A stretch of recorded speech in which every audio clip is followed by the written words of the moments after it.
Hello, today I'll be presenting for round 2. Our first question deals with the AVL tree, a self-balancing binary search tree. The task is to find the sum of all nodes within a given range LR efficiently. Since the AVL tree maintains balance, we can avoid visiting unnecessary nodes, which improves performance compared to a regular binary search tree. Defining the problem. Let's define the problem. We need to compute the sum of all node values between two limits, say L and R. The idea is to use recursion and take advantage of the BST property. If a node's value is smaller than L, we skip its left subtree. If it is larger than R, we skip the right subtree. If it is within range, we add it to our running sum and explore both sides. This slide shows a simple AVL tree structure, which is a balanced binary tree. As we can see, in the root node it is 8. So if the value is less than 8, it goes to the left leaf node, and if it is greater than, the node is greater than 8, it goes to the right node.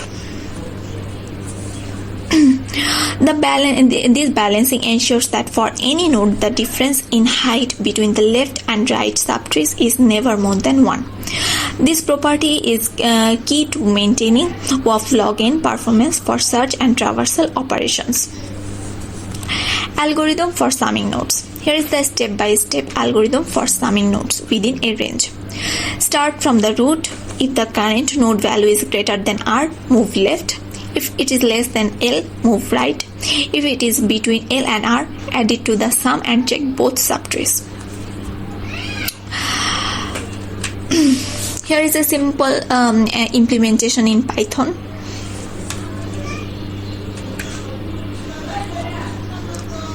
Now let's take an example. Suppose we want to find the sum of nodes between 10 and 20. The function visit nodes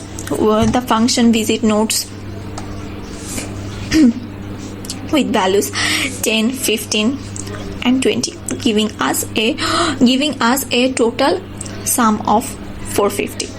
In the first step, we put 10 in the root node. Then, as 20 is greater than 10, so we put it in the right node, right subtree, and 15 is less than 20, so we put it in the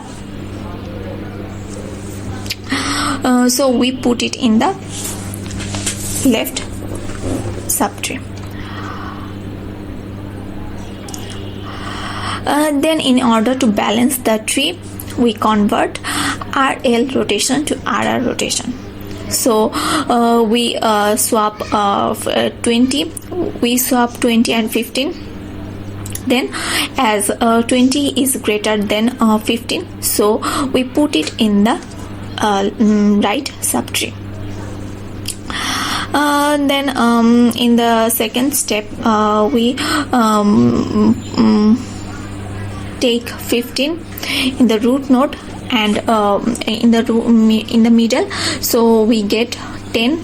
10 is less than 15 and 20 is greater than 15, so we put 10 in the left subtree and 20 in the right subtree. Here we get balanced factor for 15, 10 and 20 is 0, 0 and 0. But in first we saw that for node 10 the balance factor was -2, because balance factor is equal to height of LST minus height of RST, right subtree. So height of LST was 0 and height of RST was 2. So 0 minus 2 is equal to -2, and in the final result we get 0, as left subtree minus right subtree becomes 0.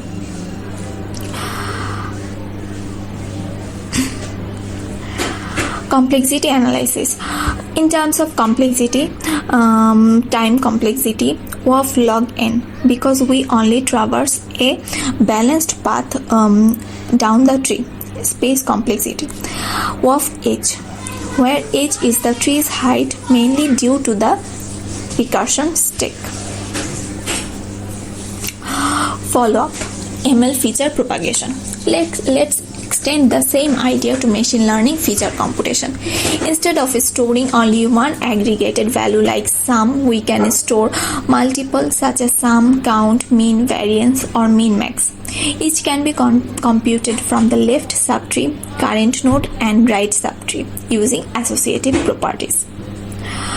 For example, variance can be derived from sum square, count. This makes AVL trees a foundation for maintaining aggregated features in real time. Question number 2.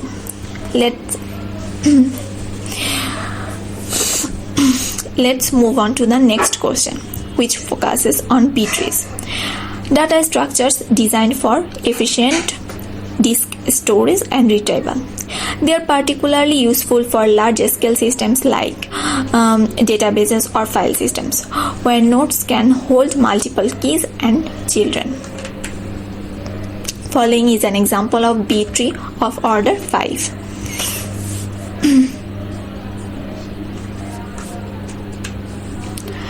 Search operation in B tree. Here is how the search operation works in a B tree. Start from the root and look for the target key. If it is not found in the current node, follow the pointer to the child node that could contain it.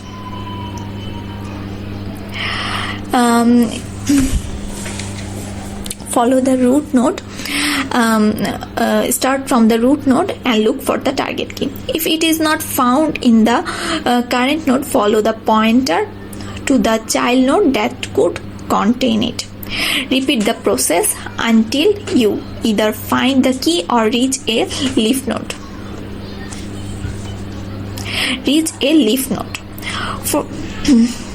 For example, here we want to search 120 in the given B tree. We move through multiple levels until we locate it. In the first step, we will start from the root node. As we can see, 120 is greater than 120 is greater than 100. So we will go to the right subtree in the second step. In the right subtree, we can see here the key is 130 and 180. As 120 is less than 130, so we move to the left child of this node. So in the step 4, the key 120 is located in the leaf node containing 110 and 120.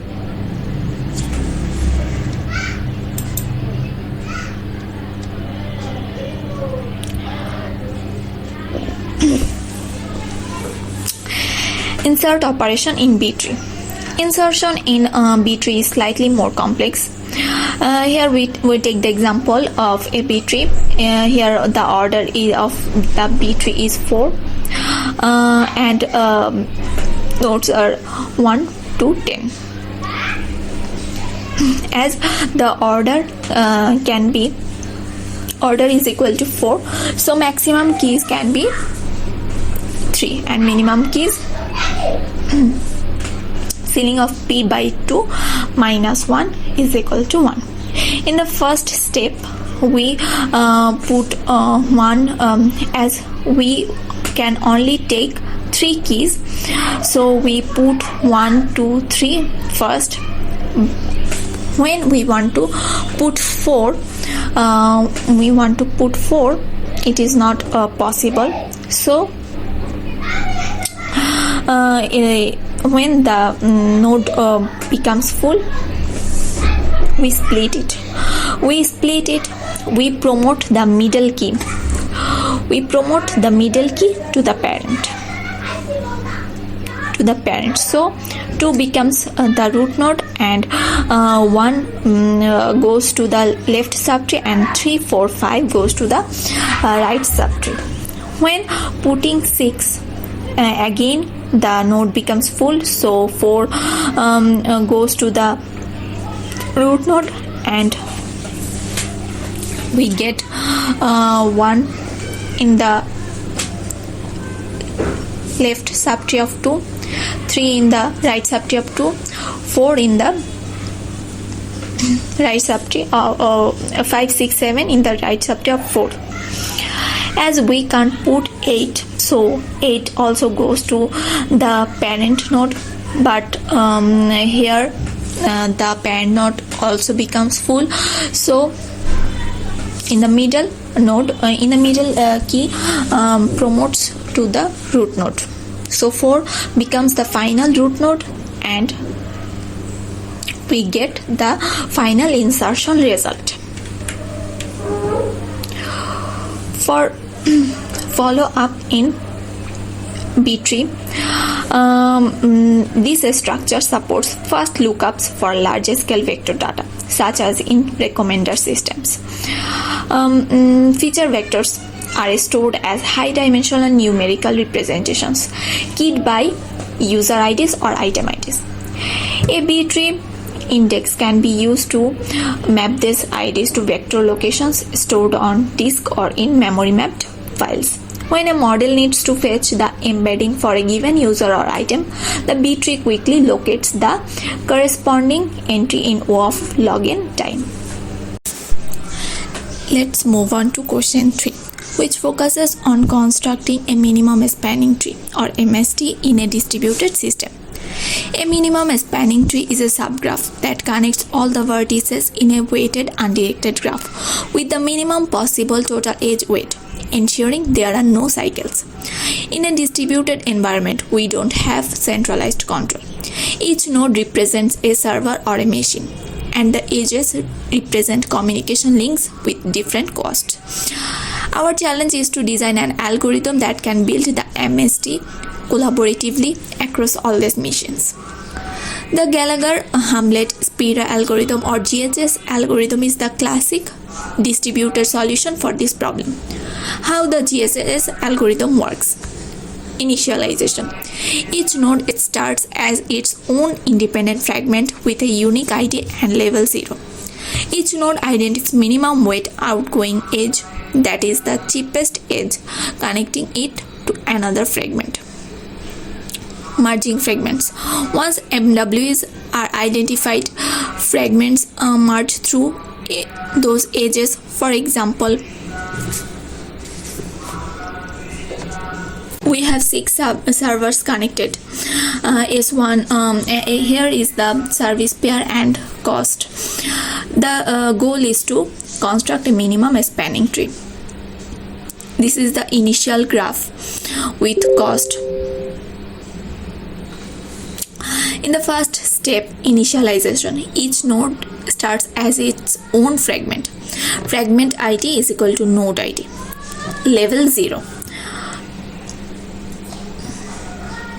So we get minimum minimum outgoing weight S1 from S1 to S2 is equal to 10, S2 to S4 is 5, S1 to S3 is equal to 15, and so on.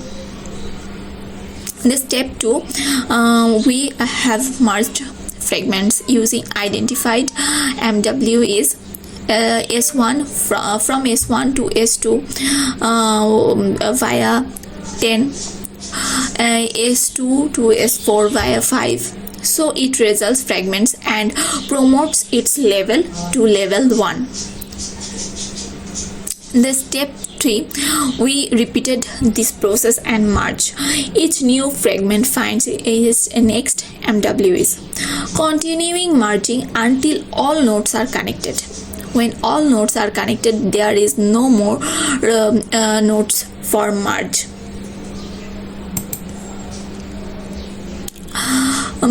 So it finds its minimum outgoing edge and merged with neighboring fragments. until all nodes are connected into one MST. In our example, after all iterations, we get the MST edges, and we find the total cost of 60. Follow-up. Use of MSTs in real ML systems. In machine learning and AI systems, MSTs are used in multiple ways. Graph-based image segmentation to group pixels into meaningful regions. Clustering. For example, in hierarchical clustering, where Kruskal's algorithm helps merge similar data points. Sensor network feature selection, where MST ensures minimal communication cost between distributed sensors. Now for question 4, we will discuss memory management strategies for graph-based or tree-based feature indexes, particularly in memory-constrained ML environments. When deploying real-time ML systems such as feature stores, NN, indices, or gradient boosting tree serving, the main goals are predictable latency, low fragmentation, and bounded memory uses. There are two common strategies: slab allocation and garbage collection. Slab allocation. In slab allocation, we pre-allocate fixed size memory blocks known as slabs. Each slab stores only one type of object. For example, a node, an edge, or a feature vector. Allocation simply means popping an object from a free list, and deallocation means pushing it back. This results in O of 1 allocation and deallocation time.